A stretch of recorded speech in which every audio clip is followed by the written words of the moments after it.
Boxing King Media, powered by the Riyadh Season and BYD. Mr. Sugar Hill, I'm loving the cap.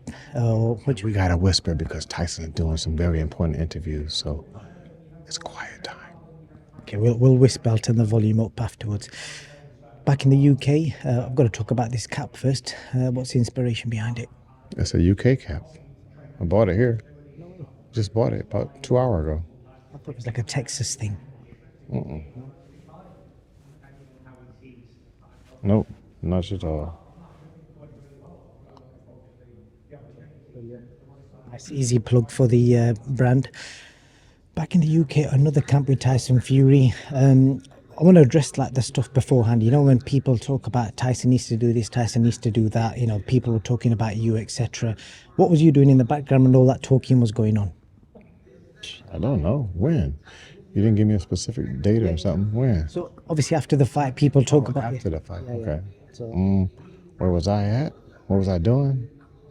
I was probably training another fighter. Jared Anderson, yeah. Was it Jared?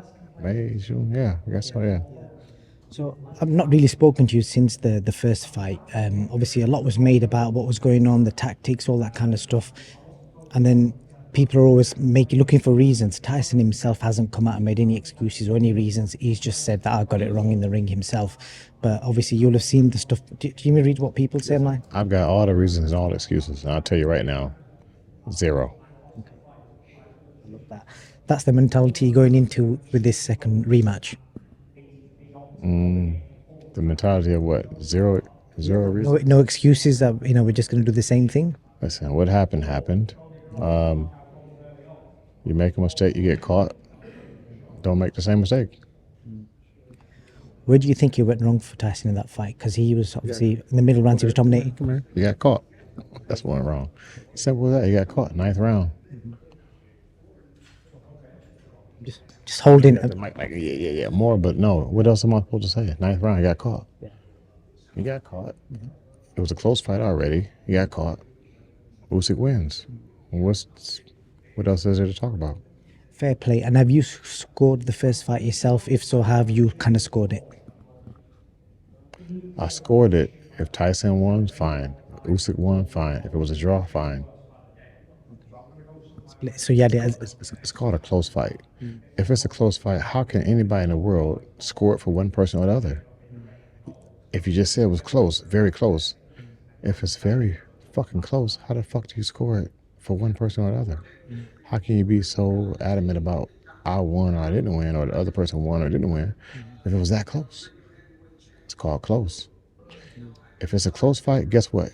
You got 3 decisions. Either you won, you drew, or you lost. Simple as that.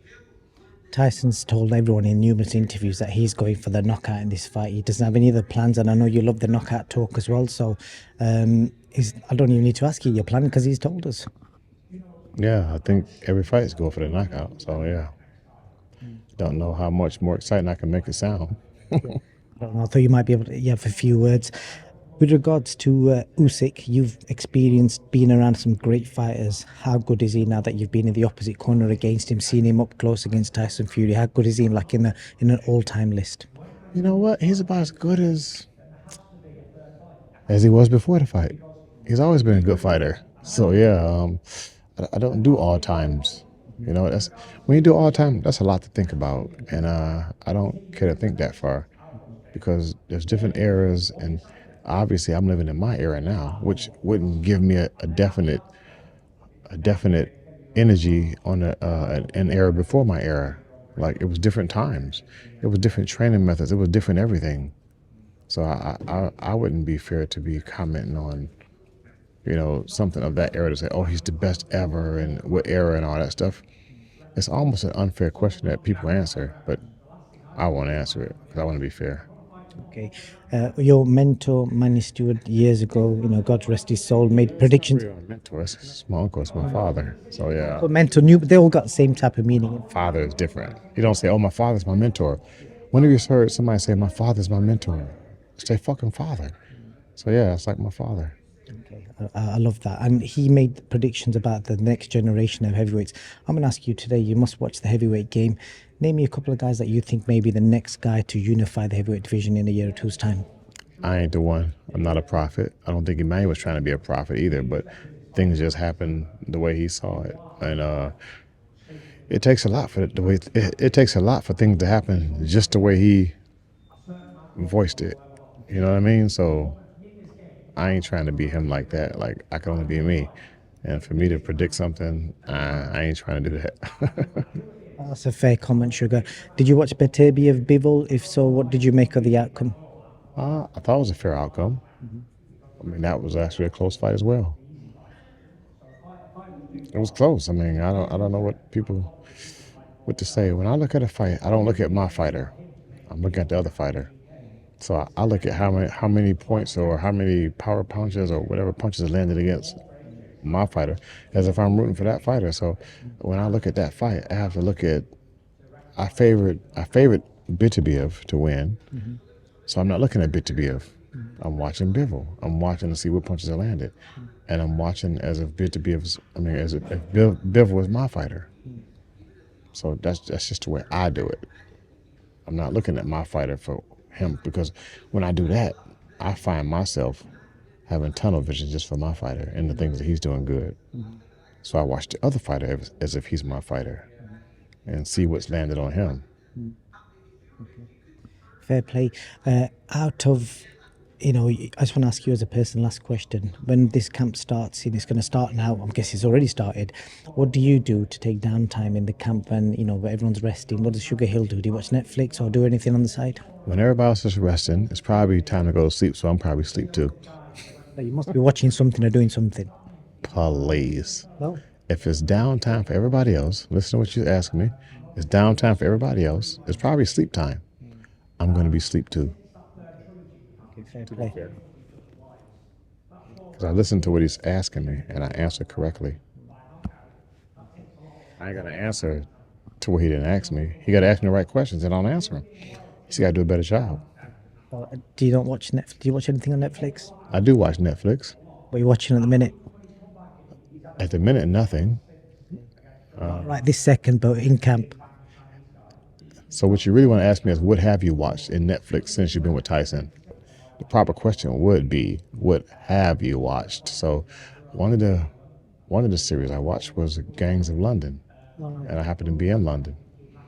So it was a good little series. It was 2 seasons so far. They're going to do another 3. What, am I promoting that series now? Wait, you tricked me on that one, didn't you? I did. Have you seen? Maybe they probably put me in there, I tell you, one of my favourite ones, Banshee. Have you seen Banshee? No. How many seasons is it? 4, I think. I like 4, 5, 6 seasons because you know what? Then you can just binge watch them. I mean, you train hard, you come back, and you're like ready to watch that, like for the night. Maybe watch like 3 or 4 episodes, then go to bed. That's why when you say it, when everybody's relaxing, what am I doing? I'm effing relaxing too. Yeah. I Lost. do the same thing as my fighter does. So if something's wrong with him, no, let's say this: if something's wrong with me, guess what? It's a good chance something's wrong with him. And if I know there's something wrong with me, and I know how to fix it, I can fix that without him even knowing it. It's like a parent. Parents know their children. If something's wrong with them, the child may not know, but the parent knows. Last question for you. Now, this is the last question. What kind of? I'm going to ask you this in an interesting way. What kind of fallouts have you and Tyson had in camp? Like, do you ever have fallouts like a father and son type relationship? Trainer coach, a trainer fighter. I beat his ass. He looked at me the wrong way when we walked past each other. We walked past each other. He looked at me, and I jumped on him, beat him all upside his head and everything. I find that hard to believe. You walk past me, look at me the wrong way. See what happens. Well, I'm going to ask Tyson that when I speak to him, see if he did really jump on him and beat him up. Okay, not a problem. He's over there. Sugar, any last words? He's over there. It's my last words. Okay, the last stand, Sugar Hill. Thank you for your time. Strange, but enjoyed it.